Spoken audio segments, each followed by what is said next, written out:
Hello दोस्तों, आपका स्वागत है मेरे YouTube चैनल पर। जैसा कि मैंने आपसे प्रॉमिस किया था कि मैं IIT BHU के ऊपर कंप्लीट वीडियो लेकर आऊंगा, तो मेरी आज की इस वीडियो का मेन डिस्कशन है IIT BHU के ऊपर।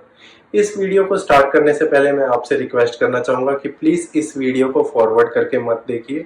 अगर आप इस वीडियो को फॉरवर्ड करके देखेंगे तो डेफिनेटली कुछ ना कुछ इंपॉर्टेंट इन्फॉर्मेशन आप ज़रूर मिस कर देंगे। तो स्टार्ट करते हैं IIT BHU के ऊपर ये वीडियो। तो पहला क्वेश्चन आया है, IIT BHU अपना एप्लीकेशन फॉर्म कब निकालेगी। तो जैसे ही आपका जीपेट एग्जाम का रिजल्ट आएगा, with in 2 to 3 days IIT BHU अपना एप्लीकेशन फॉर्म का पोर्टल ओपन कर देगी और आपको 1 वीक का विंडो टाइम देगी इस एप्लीकेशन फॉर्म को फिल करने के लिए। तो यहाँ पर एक जरूरी बात बता दूं कि जिन स्टूडेंट ने ऑलरेडी फॉर्म फिल कर दिया है वो इसको एडिट कर सकते हैं और जिन्होंने अभी तक नहीं भरा है वो इसको भर सकते हैं। तो याद रखिए, with in 2 to 3 days IIT BHU अपना एप्लीकेशन फॉर्म और पोर्टल ओपन करेगी और 1 वीक का टाइम मिलेगा आपको इस फॉर्म को फिल करने के लिए। आप मेरे इस चैनल के साथ प्लीज कनेक्ट रहिए, क्योंकि जैसे ही इनका एप्लीकेशन फॉर्म आएगा मैं अपने कम्युनिटी टैब पर पोस्ट डाल दूंगा कि एप्लीकेशन फॉर्म ओपन हो चुके हैं। नेक्स्ट क्वेश्चन है, पैटर्न ऑफ एग्जाम कैसा रहेगा। जीपैट के बेसिस पे एडमिशन होगा या IIT BHU अपना कॉम्पिटिटिव एग्जाम कंडक्ट करेगी। तो मैं यहाँ पर आपको बता दूं, जो स्टूडेंट जीपैट एग्जाम क्वालिफाई करेंगे उन्हीं स्टूडेंट को IIT BHU एग्जाम के लिए अपीयर होने देगी। मतलब जिनका जीपैट एग्जाम क्लियर नहीं होगा वो IIT BHU का कॉम्पिटिटिव एग्जाम नहीं दे सकते। तो यस, इस बार जो एडमिशन होगा उसके लिए IIT BHU अपना कॉम्पिटिटिव एग्जाम कंडक्ट करेगी और उसी एग्जाम के स्कोर के बेसिस पर मेरिट लिस्ट बनेगी और उसी मेरिट लिस्ट के हिसाब से सीट की डिस्ट्रीब्यूशन होगी। बट यहाँ पर मेन पॉइंट है कि आपका जीपैट क्वालिफाई होना चाहिए just for giving the exam. Merit list और सीट डिस्ट्रीब्यूशन IIT BHU के कॉम्पिटिटिव एग्जाम में कितना स्कोर और रैंक ला रहे हो उसके बेसिस पर होगा। और यहाँ पर मैं आपसे एक रिक्वेस्ट करूंगा कि जिन स्टूडेंट को लगता है उनका स्कोर बहुत लो है तो प्लीज IIT BHU का कॉम्पिटिटिव एग्जाम का एप्लीकेशन फॉर्म फिल कर दीजिए, क्योंकि इनका जो एग्जाम में रिजल्ट है वो कम्प्लीटली लक बेस्ड है। ऑल्दो आपकी मेहनत और पढ़ा लिखा काम आता है, लेकिन लक बेस्ड भी ये एग्जाम है। लास्ट टाइम मैंने बिल्कुल ऐसे ही देखा था, किसी स्टूडेंट के 5000 रैंक था जीपैट में, लेकिन उसका IIT BHU का एग्जाम बहुत अच्छा गया था। और लक बेस्ड एग्जाम क्यों है ये मैं आपको अभी बताता हूँ। तो अब हम बात करते हैं एग्जाम पैटर्न के ऊपर। तो आपसे 100 क्वेश्चन पूछे जाते हैं और हर क्वेश्चन का 1 मार्क्स होता है और आपको 2 आवर्स का टाइम दिया जाता है इस एग्जाम को पूरा करने के लिए। एग्जाम MCQ बेस्ड होता है, मल्टीपल चॉइस क्वेश्चन बेस्ड होता है। आपको OMR शीट दी जाती है और आपको सर्कल फिल करने होते हैं। तो आपको एक क्वेश्चन के 4 ऑप्शन दिए जाते हैं जिसमें आपको एक आंसर सिलेक्ट करना होता है। यहाँ पर एक अच्छी बात बता दूं कि इस एग्जाम में नेगेटिव मार्किंग नहीं होती, इसलिए मैं इस एग्जाम को लक बेस्ड एग्जाम कहूंगा, क्योंकि बहुत से लोग तुक्का मारते हैं और उनका तुक्का सही भी हो जाता है। और मैं ये आप सबसे कहूंगा जो भी इसका एग्जाम दे रहे हैं, अगर आपको कोई क्वेश्चन नहीं आता तो उसमें तुक्का मार दीजिए, क्योंकि इसमें नेगेटिव मार्किंग नहीं होती। अब हम बात करते हैं कि एग्जाम पैटर्न क्या रहता है। 25 क्वेश्चन फार्माकोग्नोसी से, 25 क्वेश्चन कोलॉजी से, 25 केमिस्ट्री से एंड 25 ही स्यूटिक्स से आते हैं। कोलॉजी और केमिस्ट्री कई बार आपस में मिल जाती है। तो यहाँ पर बहुत से लोग क्वेश्चन पूछते हैं कि इस एग्ज़ाम के लिए प्रिपरेशन कैसी करनी चाहिए, क्या कोई कॉम्पिटिटिव बुक फॉलो करनी चाहिए। तो मैं आपको बता दूं कि कोई कॉम्पिटिटिव बुक या कोचिंग इसके लिए वर्क नहीं करती। अगर आपने जीपैट के लिए अच्छे से प्रिपेयर किया है और बी फार्म में आपने अच्छे से पढ़ा है तो आप 100% इस एग्ज़ाम को बहुत आसानी से दे सकते हैं। अब क्वेश्चन यह है कि इस एग्ज़ाम में क्वेश्चन कैसे आते हैं। तो क्वेश्चन बहुत ही सिंपल एंड डायरेक्ट होते हैं। यहाँ पर आपसे सिर्फ कोग्नोसी, स्यूटिक्स, केमिस्ट्री एंड कोलॉजी के ही क्वेश्चन पूछे जाते हैं। आप दूसरे सब्जेक्ट को इग्नोर कर सकते हैं, जैसे ज्यूरिप्रूडेंस हो गया, बायोटेक्नोलॉजी हो गया, माइक्रोबायोलॉजी हो गया। आपको ये सब पढ़ने की कोई ज़रूरत नहीं है। सिंपल डायरेक्ट क्वेश्चन पूछे जाते हैं चारों सब्जेक्ट से जो बेसिक फार्मेसी के सब्जेक्ट हैं। तो ऐसे क्वेश्चन पूछे जाते हैं जो आपने कभी ना कभी कहीं ना कहीं पढ़े होते हैं।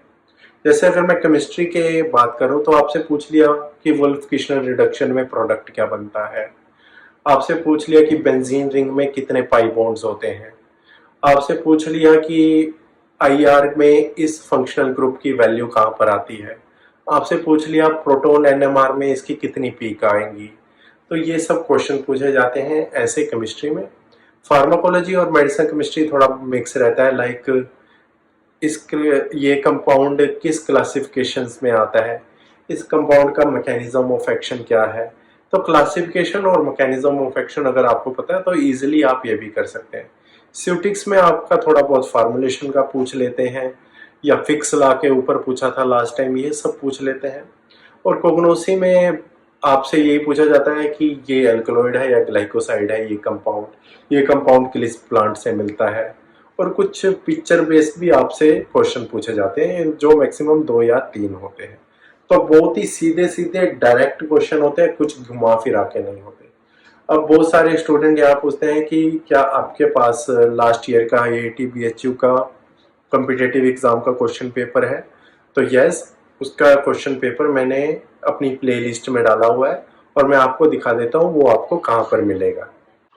तो दोस्तों, जैसे ही आप मेरी इस प्लेलिस्ट पर जाएंगे तो यहाँ पर आप देखेंगे कि बहुत सारे मैंने पेजेस बना रखे हैं। तो अगर आपको लास्ट ईयर का IIT BHU का एग्ज़ाम देखना है तो यहाँ पर मैंने IIT BHU last year question paper करके एक सेक्शन बना रखा है जिसमें 12 वीडियोस हैं। तो आप इन 12 वीडियो को फॉलो करके देख सकते हैं कि किस तरह के क्वेश्चन पूछे जाते हैं। तो यहाँ पे मेनली 4 कोर्सेज हैं: pharmaceutics, pharmacology, pharmaceutical chemistry, pharmacognosy. और ये मैंने इनकी सीट्स मेंशन की है। स्यूटिक्स में 14 है, कोलॉजी में 14 है, केमिस्ट्री में 14 है, कोग्नोसी में 7। और इसके सामने मैंने कैटेगरी वाइज कितनी सीट अलॉटेड है हर कैटेगरी को वो मेंशन किया है। जैसे मैं फार्मास्यूटिक्स का एग्जांपल लेता हूँ, टोटल 14 सीट है तो 6 सीट जनरल कैटेगरी को जाती है, 4 सीट जाती है ओबीसी को, 1 सीट ईडब्ल्यूएस को, 2 सीट एससी और 1 सीट एसटी कैंडिडेट को। तो अब हम बात करते हैं कि कितने स्कोर पर यहाँ पर एडमिशन हो जाता है। तो last time out of 100 75 marks highest गए थे। तो अगर आप 75 to 69 के बीच नंबर लेते हो तो इसमें जनरल कैटेगरी और ईडब्ल्यूएस कैटेगरी पूरी फिल हो जाती है एडमिशन के लिए। नेक्स्ट आता है 69 to 63 के बीच ओबीसी कैटेगरी पूरी फिल हो जाती है। 63 to 53 के बीच SC ST कैटेगरी पूरी फिल हो जाती है। तो अगर आप इतने स्कोर ले रहे हो और इस कैटेगरी से बिलोंग कर रहे हो तो डेफिनेटली आपके एडमिशन होने के चांसेस है। हम बात करते हैं डे ऑफ एग्जाम वाले दिन क्या होता है और आपको कौन कौन से सर्टिफिकेट चाहिए होते हैं। तो डे ऑफ एग्जाम के ऊपर मैंने एक कंप्लीट वीडियो बनाई हुई है जो आप ये देख सकते हैं। IIT BHU आज 4 साल बाद एम फार्मेसी के लिए एग्जाम कंडक्ट कर रही है। तो देखते हैं यहाँ का माहौल कैसा है आज। और इस वीडियो का लिंक मैंने इस वीडियो की डिस्क्रिप्शन बॉक्स में दिया है। इस वीडियो में मैंने आपको पूरा बताया हुआ है कि आपको कहाँ जाना है, आपसे क्या क्या सर्टिफिकेट मांगे जाते हैं, कितने बजे एग्जाम होता है। लेकिन मैं आपको फिर भी बता देता हूँ, सुबह मॉर्निंग में ही बच्चे आना स्टार्ट हो जाते हैं। 12 साढ़े 12 बजे तक उनके सारे डॉक्यूमेंट चेक हो जाते हैं और 2 बजे एग्जाम स्टार्ट हो जाता है और 4 बजे आप फ्री हो जाते हो। 5:30 बजे तक पूरा इनका रिजल्ट आता है और रिजल्ट के बेसिस पर मोस्टली स्टूडेंट को पता चल जाता है कि उन्हें रुकना चाहिए या घर वापस चले जाना चाहिए। और अगले दिन ही काउंसलिंग होती है और काउंसलिंग में सीट डिस्ट्रीब्यूशन होती है। तो अब हम बात करते हैं सर्टिफिकेट्स की। जैसे कुछ स्टूडेंट के फाइनल ईयर के रिजल्ट नहीं आते हैं, उनके पास फाइनल ईयर की डिग्री नहीं होती है, तो कोई प्रॉब्लम नहीं। जैसे ही आपका यहाँ पे एडमिशन होता है आपको 2 मंथ का टाइम दिया जाता है अपना फाइनल ईयर का सर्टिफिकेट देने के लिए। और मीनवाइल आपसे एक फॉर्म भरवा लिया जाता है, डिक्लेरेशन फॉर्म, कि जिसमें आप लिखते हैं कि यस, मैं after my admission with in 2 month आपको ये सर्टिफिकेट दे दूंगा। सेम कैटेगरी स्टूडेंट और ईडब्ल्यूएस के लिए भी है। अगर उनके पास अपनी कास्ट का सर्टिफिकेट नहीं है, मैं आपको बता दूं, आपकी कास्ट का सर्टिफिकेट फ्रेश होना चाहिए विद इन 1 और 2 ईयर का। अगर उससे पीछे का भी है तो भी ये डिक्लेरेशन फॉर्म लेते हैं जिसमें ये मेंशन करवाते हैं कि आप इनको फ्रेश सर्टिफिकेट देंगे। सेम ईडब्ल्यूएस के लिए भी यही क्राइटेरिया है, डिक्लेरेशन फॉर्म भरवाते हैं।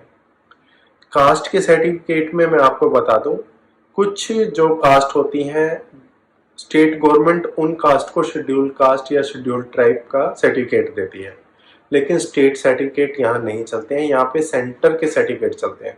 अगर आपकी कैटेगरी को सेंटर द्वारा मान्यता प्राप्त है कि ये एससी कैटेगरी में है, ये एसटी कैटेगरी में है, सिर्फ उन्हीं सर्टिफिकेट को अलाउ किया जाता है।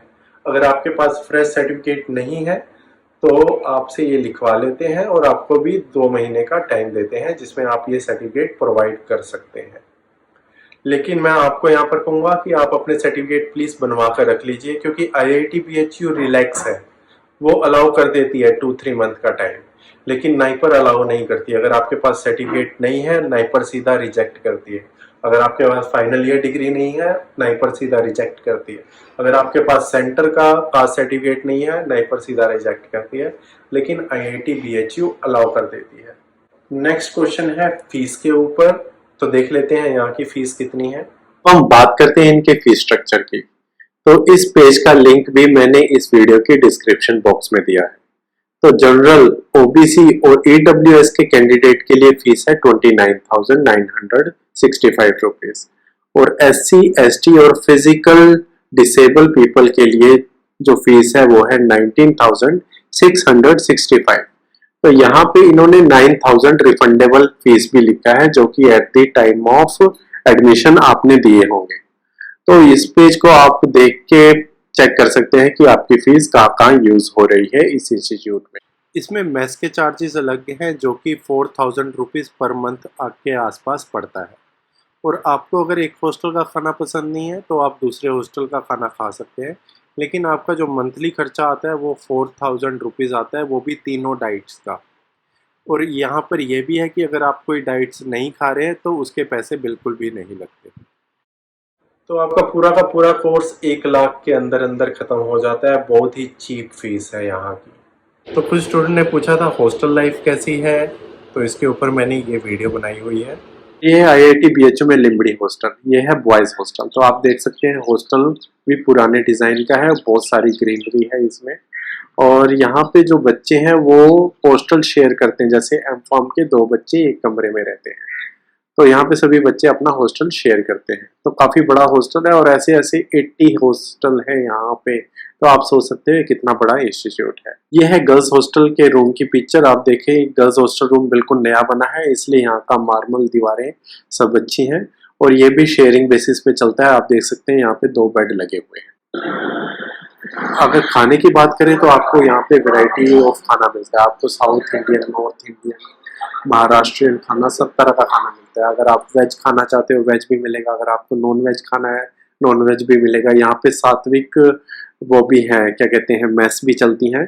तो आपको वैरायटी ऑफ खाना मिलता है। और ये नहीं कि अगर आपको एक हॉस्टल में असाइन हो चुके हो आपको उसी हॉस्टल का खाना खाना है, आप दूसरे हॉस्टल का भी खाना खा सकते हैं। और इस वीडियो का लिंक भी डिस्क्रिप्शन बॉक्स में है। कुछ स्टूडेंट मुझसे पूछ रहे थे कि यहाँ की स्टूडेंट लाइफ कैसी है। तो hello guys, so today with us IIT BHU M.Pharm students and we will know how's the life in IIT BHU।